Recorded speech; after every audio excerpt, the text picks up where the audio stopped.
The Romance of the Secret Service Fund by Fred M. White. The Mazaroff Rifle, a complete story. Newton Moore came into the War Office in response to a code telegram and a hint that speed was of the essence of the contract. Sir George Morley plunged immediately into the subject. "I've got a pretty case for you," he said. "I suppose you've never heard of such a thing as a Mazaroff rifle?" Moore admitted his ignorance. He opined that it was something new, and something that had gone wrong with the lethal weapon in question. "Oh, quite right. It will be your business to recover it," Sir George explained. "The gun is the invention of a clever young Russian, Nicholas Mazaroff by name. We have tested the weapon, which, as a matter of fact, we have purchased from Mazaroff. The rifle is destined to entirely revolutionize infantry tactics, and indeed, it is a most wonderful affair. The projectile is fired by liquid air. There are no cartridges, and there is practically no friction beyond the passage of the bullet from the barrel. It is possible to fire the rifle some 400 times before recharging. In addition, there is absolutely no smoke and no noise. You can imagine the value of this discovery." "I can indeed," Moore observed. "I should very much like to see it." "And I should like you to see it in all things," Sir George said dryly. "Indeed, I hope you will be the very first to see it, considering that the gun and its sectional plans have been stolen." Newton Moore smiled. He knew now why he had been sent for. "Stolen from here, Sir George?" he asked. "Stolen from here yesterday by means of a trick. Mazaroff called to see me, but I was very busy. Then he asked to see my assistant, Colonel Parkinson. He seemed to be in considerable trouble, so Parkinson told me. He had discovered a flaw in his rifle, a tendency for the projectile to jam, which constituted danger to the marksman. Could he have the rifle in the plans for a week or two, he asked. Naturally, there was no objection to this, and the boon was granted. Mazaroff came here an hour ago, and when I asked him if he had remedied the defect, he paralyzed me by declaring that he knew nothing whatsoever of the caller yesterday. Indeed, he was prepared to prove that he was in Liverpool till a late hour last night. Some clever rascal impersonated him and got clear away with the booty." "I presume Colonel Parkinson knew Mazaroff?" "Not very well, but well identified enough to no doubt in his identity. Naturally, Parkinson is fearfully upset over the business. Indeed, he seems to fancy that Mazaroff is lying to us. Mazaroff generally comes here in a queer old Inverness cloak, with a ragged braid and a shovel hat with a brown stain on the left side."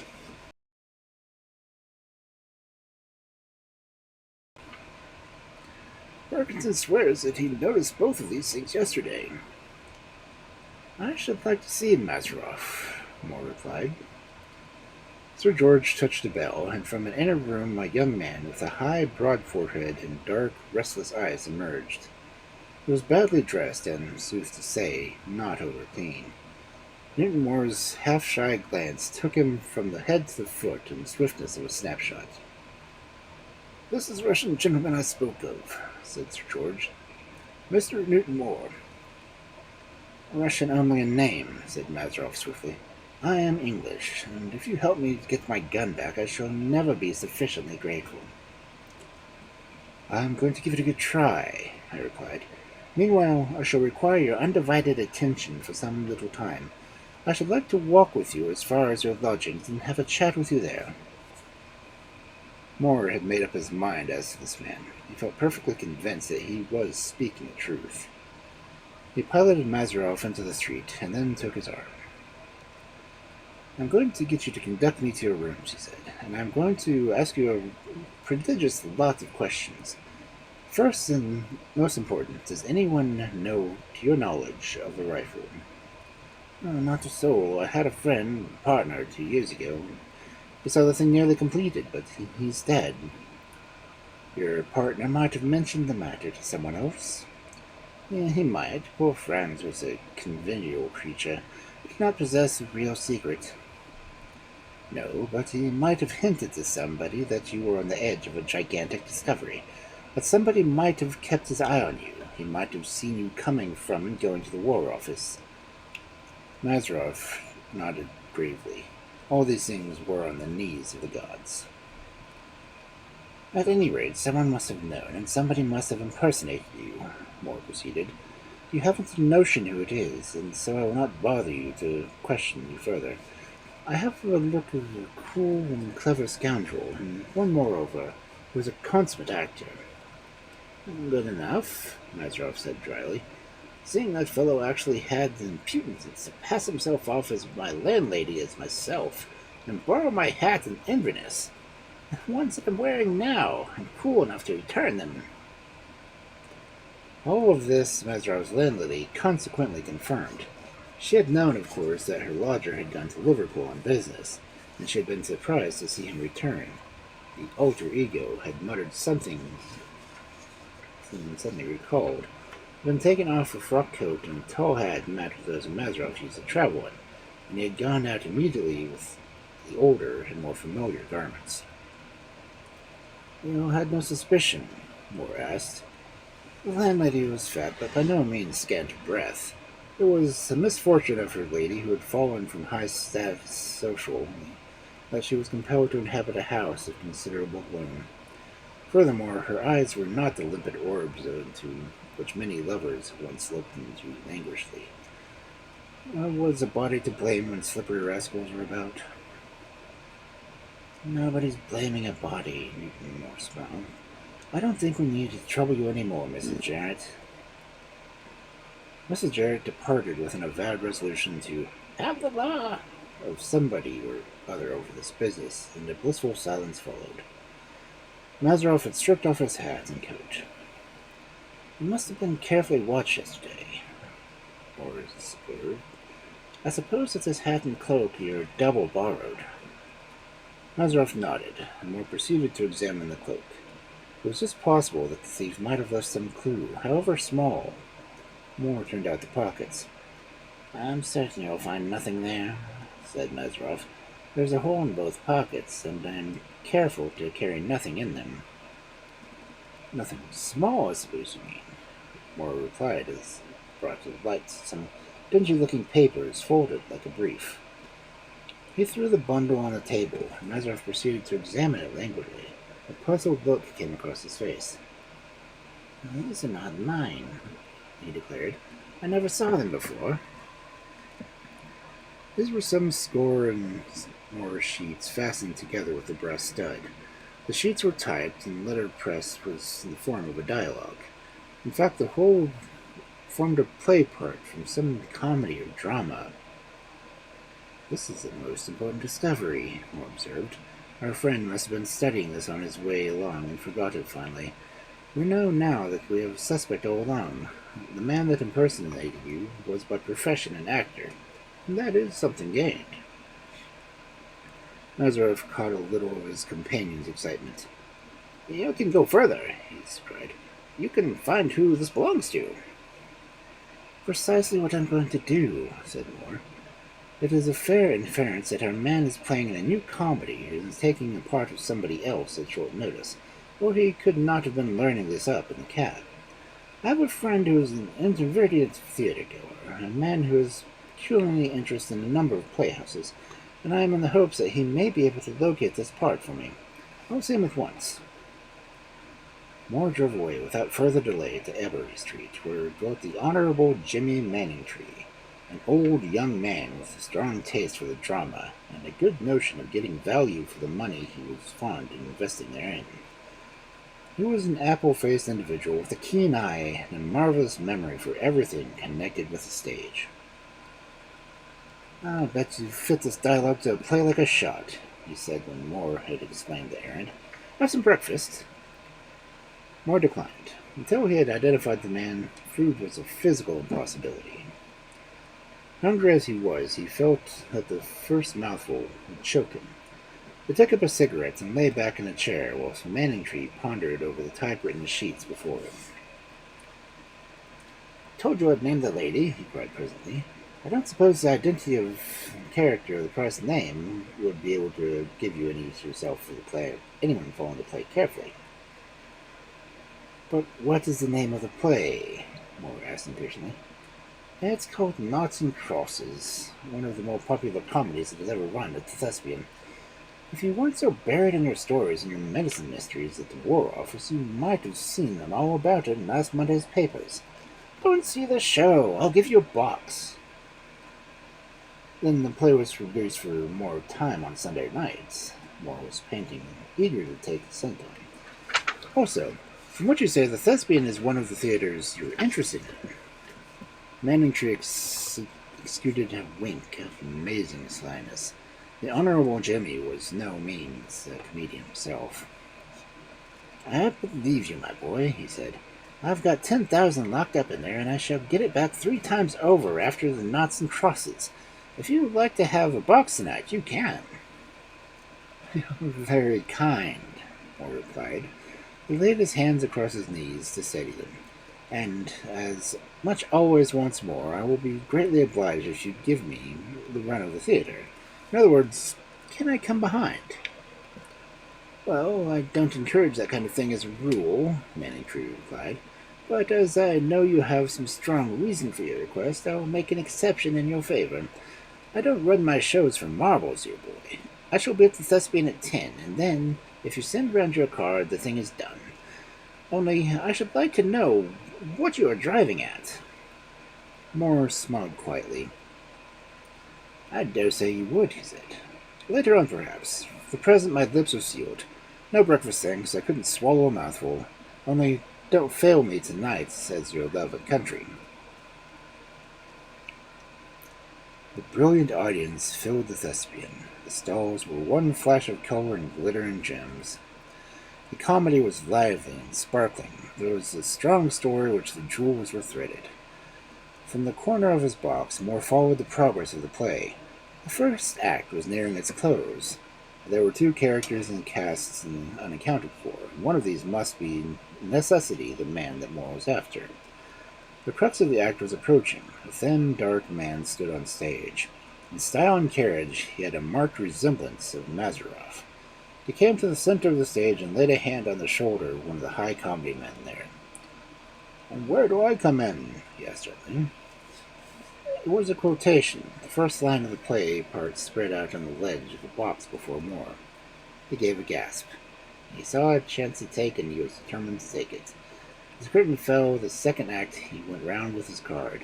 A little later, he was in Manningtree's private room. Who's the man playing the part of Paul Gilroy? He asked. Oh, come, Manningtree protested. You're not going to deprive me of Herman. He's made the piece. I'm going to do nothing of the kind, Moore replied. We don't make public anything we can possibly keep to ourselves.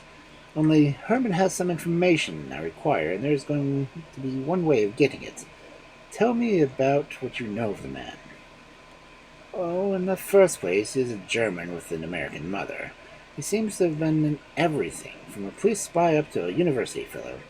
Speaks 4 or 5 languages fluently, a shady sort of chap, but a brilliant actor, as you are bound to admit.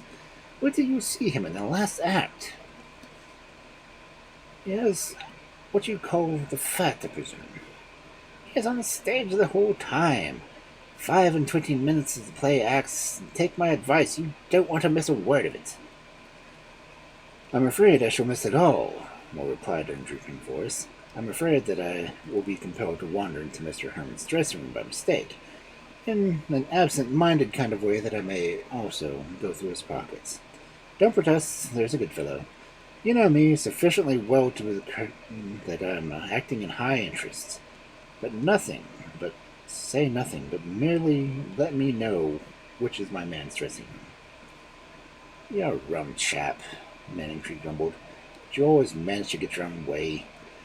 You are running a grave risk, but you will have to take the consequences. If you are caught, I cannot save you. I would ask you to, Moore replied. Manningtree indicated the room and strolled away. The room was empty. Herman's dresser had disappeared, possibly knowing that the servants would not be required for the next half hour. There was a quick tinkle of a bell, and the curtain drew up on the act. More from his dim corner heard Herman called, and the coast was clear at last. Just for a moment Moore hesitated. He had literally to force himself forward, but once the door was closed behind him, his courage returned. Herman's ordinary clothing first. It hung up on the door. For some time Moore could find nothing of the least value, to him at any rate. He came to link the pocketbook, which he opened without ceremony. There were papers and private letters, but nothing that calculated to give a clue. In one of the flaps of the card pockets, an ordinary visiting card had been struck. The name bore the name of Emile Noble. Moore fairly danced across the floor and hustled the pocketbook back to its place and flashed out of the room. Nobody was near. Nobody heard his chuckle. The whole atmosphere trembled with applause that Moore, in his strange way, took to himself. He had solved the problem. The name on the card was one perfectly well known to him. Every row in the employ of the Secret Service Fund had heard of Emile Noble, for he was perhaps the chief rascal in the rogues' gallery of Europe. Newton Moore knew him both by name and by sight. Stolen dispatches, purloined plans, nothing came amiss to the great, gross German who seemed to have been at the bottom of half the mischief which it is the business of the Secret Service to set right. Moore had never come in actual contact with Noble before, but he felt pretty sure that he was going to do so on this occasion. He was dealing with a clever coward, a man stone deaf, strange to say, a man of infinite resources and cunning. Added to all this, Nobel was a chemist of great repute. The Secret Service heard vague legends of mysterious murders done by Noble, all strictly in the way of business. And Noble had his gun. Moore felt certain of it. Herman had accomplished the theft, doubtless, for a substantial pecuniary consideration. Noble must be found. Moore saw his way clearly directly. It was a mere game of chance. If Herman really knew Noble, and the possession of the latter's visiting card seemed to prove it, the thing might be easily customed. If not, then no harm would be done. Moore made his way rapidly past the little dark box and stage door into the street. Then he whistled softly. A figure emerged from the gloom of the court. "You called me, sir?" a voice whispered. "I did, Joseph," Moore replied. "One little thing, and you can retire for tonight. Take this card. In a few minutes you are to present it as your own, mind you, to the keeper of the stage door yonder. Take care that the doorkeeper does not see your face, and address him in a fair English, with a strong German accent. You will ask to see Mr. Herman, and the stage doorkeeper will inform you that you cannot see him for some time. You are to say that you are stone deaf, and get him to write what he says on paper. Then you will leave your card for Mr. Herman, saying that you must see him on the most important business night. He will be good enough to come around and see you. That's all, Joseph." Moore then slipped back into the theater. He had the satisfaction of hearing the message given, and his instructions carried out without a hitch. And a little later on he had further satisfaction of hearing the stage doorkeeper carry out Joseph's instructions as far as Herman was concerned. Had Noble's address on the card been superfluous, as the address was misleading and the little scheme was absolutely necessary. There was just a chance, of course, that Herman might deny all knowledge of Moore's prospective quarry. Not that Moore had much to fear from this after the episode of the borrowed clerk and the play part. Herman stood flushed and smiling as he received the compliments from fellow comedians. Moore watched him keenly as the stage doorkeeper delivered the card and the message. "Most extraordinary," Herman muttered. "You say that Mr. Noble was here himself. What was he like?" "A gentleman, sir, far strong foreign accent, and deaf as a post." Herman looked relieved, but a puzzled expression was still on his face. "All right, Blotton," he said. "Send someone out to call a cab for me in 10 minutes. Sorry I can't come and sup with you fellows as arranged. A matter of business has suddenly cropped up." Moore left the theater without further delay. His little scheme had worked like a charm. All lay clear before him now. Herman knew important business with Noble. He knew where the latter was staying, and he was going unceremoniously to conduct Moore to his abode. And where Noble was at present, there was the Mazaroff Rifle. There could be no doubt about that now. Naturally, the upshot of all this would be that the conspirators would discover that someone was on the trail, but Moore could see no way of getting the destined information without alarming the enemy. Once he knew where to look for the symbol, he felt that the search would be easy. Also, he was prepared for a bold and audacious stroke if necessary. With his vivid and delicate fancy, it was only the terrors conjuring up in his own marvelous imagination that terrified him. He was one bundle of quivering nerves, and a power of cigarettes he practically lived on jangled the machine more terribly out of tune. But there was a sense of exaltation now, a mad, feline courage Moore always felt when his clear, shrewd brain was shaping to success. At moments like these, he was capable of the most amazing courage. He had the presentiment that success lay broadly before him. A cab crawled along the dingy street at the mouth of the court, leading to a stage door of the Thespian. Moore hailed it and got in. "Don't move until I give you the signal," he said, "and keep the trap open." The cabman grinned and chuckled. This was evidently going to be one of the class fares London's gentleers dream of but seldom see. Presently the cab, bearing Herman away, shot past. "Follow that!" Moore cried. "And when the gentleman gets out of the slackened speed, but on no account stop. But I will drop out of the cab when it's still moving. There's a sovereign for you in any case, and here's my card in case I should have a very long journey. Now push her along." It was a long journey.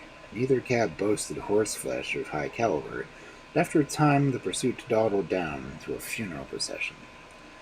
Near the flagstaff at Hampstead Heath, the first cab stopped and Herman descended. Moore's cab trotted by, but Herman was no longer inside. If Herman had any suspicions of being followed, it was allayed by his next stroke of Moore's. Herman hurried forward, walking for half an hour until he came to a long yew road at the foot of the hill between Cricklewood and Hampstead. Only one of the fairly large houses there seemed to be inhabited. The rest were in the last stages of completion. The opposite side of the road was an open field. The houses were double-fronted ones, with a large porch and an instrument hall, and a long strip of lawn in front. Herman paused before each house which appeared to be inhabited, and passing up the path opened the front door and entered, closing a big door behind him. In the room on the left-hand side of the hall, brilliant light gleamed, but no glimmer showed in the hall itself. Beyond a doubt, Emile Nobel was there. Moore followed cautiously along the drive. He softly tried the front door, only to find the key had been turned in the lock. "They're locked," he muttered. "The convey has been distributed." By this time Noble and Herman know that they've been hoaxed, and also they will have a pretty good idea why. If I'm any judge of character, audacity more than pluck is Herman's strong point. He will leave Nobel in the lurch as soon as possible. If I could only hear what is going on, but that would be impossible. Moore could hear nothing beyond the murmur of Nobel's heavy voice. Herman, of course, was responding with signals. For a long time this continued. Meanwhile, Moore was not altogether idle. He had marked Herman's unsteady eye and weakness of his mouth. He sized him up as a man who would have scant consideration for others where his own personal safety was considered. "Anyway, I'm going on that line," Moore muttered. "If Herman discovers that he has been hoaxed without betraying his knowledge to Noble, he will be certain to say nothing to him, but will be certain to abandon him to his fate. Noble's deafness will be an important factor in this direction. Herman walking into the house as he did seems to indicate the absence of servants here. That would be in my favor later on. Doubtless Noble has taken this house as a blind, much safer than rooms in London anyway. There's probably little to no furniture in there, so Noble can slip off at any time. And now to see if I can find some way of getting into the house." Whilst Moore was working away steadily, with the staff clasp-like knife and a loose latch of one of the panes of the hall window, the conversation on the lines Moore had indicated was taking place inside. The hall was comfortably furnished, as was also the one sitting room where the burning light was burning. Over a table glimmered the plans and drawings of a ponderous German was bending. He had a huge head, practically bald, great red face and cold blue eyes, and his mouth was the mouth of a shark. There was no air of courage or resolution about him, but the suggestion of diabolical cunning. A more brilliant rascal Europe could not boast. Noble looked up with a start as Herman touched him. "You frighten me," he said. "My nerves are not as calculable or under control as they might be. Is anything wrong, my dear friend?" "Wrong?" Herman cried. "Why, you sent for me!" Noble shook his head, for he had not heard a word. "I was going to see you tomorrow," he said. "I should have come tonight, but you were engaged in the theater, eh, what?" Herman turned away to light a cigarette. His hands shook and his knees trembled under him. He had been hoaxed. In a flash he saw this danger before him. Perhaps he had been tracked and followed here. And Noble knew nothing of it. He was not going to know either, if his accomplice could help it. "I came to warn you," touched off his fingers. "Oh," Noble cried. "Is it danger, then? Have you heard something?" Herman proceeded to telegraph a negative reply. He had seen nothing whatever, only the last few hours had had a strong suspicion of being followed. He discreetly omitted the absolute conviction that he had been shadowing the evening. He had deemed with its solemn duty to come and warn Noble, seeing that what compromising matter the latter had in his home. "Oh, good boy," Noble said, patting Herman ponderously on the shoulder. "By the morning I shall have gummeted all the plans into the weapons in my brain. Then I will destroy them and the plans. After I go to Paris, you shall hear me of no more. Meanwhile, here's a branch and whiskey." Herman signaled that he would take nothing. It was of first importance that he should return to London without delay. He had come down there with a great inconvenience to himself. As a matter of fact, every sound in the empty house set his nerves going like a set of cracked bells. Moore had only just in time to plunge into the darkness as his front door opened and Herman came out. Moore smiled grimly as he heard the lock turned and saw Herman hurrying away. Things had fallen out exactly as he had anticipated. Herman had told his big confederate nothing. He meant to abandon him to his fate. Noble was in the house, where he had meant to remain for the present. Herman had given him no cause for alarm. It was going to be a case of man-to-man, brains against cunning. Doubtless, Noble was not unprepared for an attack. There would be nothing so clumsy as mere firearms. There were other, more terrible weapons known to the Germans. He was a chemist and scientist of the highest order.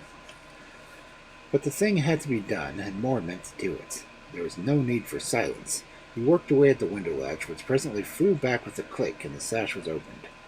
A moment later, Moore was in the hall. As he dropped lightly to his feet, he seemed to his quick ear that a deep, depressed growl followed.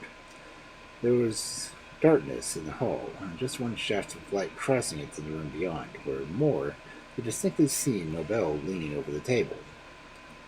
The low growl repeated.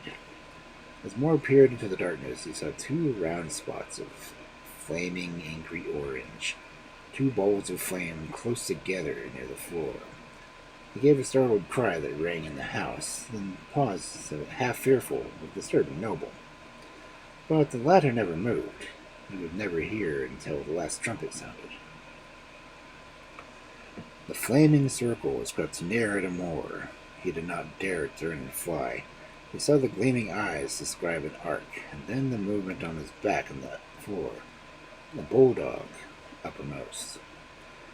Fierce flash of the two rows of gleaming teeth were followed by a stinging blow on the temple, from which the blood flowed freely.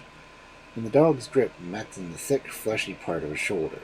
As a cruel saw gnashed against Mosher's collarbone, he felt faint and sick with pain. But he uttered no further cry. He knew how useless it was. There was something peculiarly horrible about the idea of lying there in the sight of help, yet being totally unable to invoke it. Moore's hand went up to his tie slowly. From it he withdrew the diamond pen and shaft of which, as was not uncommon with valuable pens, was being made of steel. His hand, thus armed, crept under the raft forearm of the bulldog until it rests just above the strongly beating heart. With a steady pressure, Moore drove the pin home to head. There was one convulsive snap on Moore's collarbone, and then teeth relaxed. A shudder, a long-drawn sigh, and all was still. Some minutes passed before Moore had strength to recover his feet, and a queer, hysterical laugh escaped him as he raised the carcass of the dog in his arms. Sudden strength possessed him, and sudden madness held him. With the dog in his arms, he staggered into the room where Nobel was so deeply engrossed, and flung the carcass with a crash onto the table. A frightened cry came from Noble as he staggered back. His great red face grew white, and his blue eyes filled with tears. He looked from the carcass on the table to the slight man with the blood on his features. On the table lay the object of Moore's search, the Mazaroff rifle. "A ghost!" Noble cried. "A ghost! Oh, what does it mean?"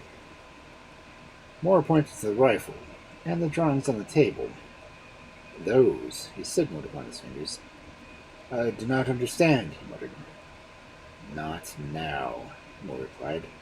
He was proficient with the code used by the deaf. More than once he had proved its value. "But you hope to understand the rifle before morning. I have come to take it away. You need not have trouble into explanations. I am perfectly aware how you and Herman managed the thing between you." "Our servants," Noble muttered, "will—" "You have no servants. You are quite alone here." Noble smiled in a peculiar manner, as if to disprove the statement. He laid a finger on an electric bell. At the same time, he seemed to be caressing his nostrils with a handkerchief. Moore was conscious of a faint, sweet smell in the air, and the next minute a giddy feeling came over him. A terrible smile danced over Noble's eyes. Some infernal juggling was at work here. Moore glanced towards the electric bell, and he saw the white stud was no longer there. There was nothing but a round hole, through which doubtless some deadly gas was pouring. With a handkerchief held to his face, Moore snatched up the plans on the table and crashed into them, in the heart of the fire. He gripped the Mazaroff rifle by the barrel and held it over Nobel's huge head. "You scoundrel!" he muttered. "You're trying to murder me! Open the windows at once, or I'll beat your brains out!" Noble understood from this more threatening gesture to know that he had been found out, and what was required of him. With his huge, flabby form trembling like a jelly, he pulled open the curtains and opened one of the windows. It was close to the ground, and the lawn coming up to the house. In a sudden paroxysm of rage, Moore's left hand shot out, catching Nobel full on the side of his ponderous cheek. There was an impact of flesh on flesh, and Nobel went down like a magnificent ruin. As he staggered to his feet again, he caught a glimpse of the figure flying at the top speed down the road. "My kingdom for the Edgware Road in a cab," he panted. "I'm going to collapse. I've played at the present. Thank God there's a policeman. Hey, Robert! Robert! Here's a case of drunk and incapable for you. And whatever happens to me, don't lose my rifle. Give me your arm and get me 2 hard taken upon me, and we shall get to Cricklewood police station in good time."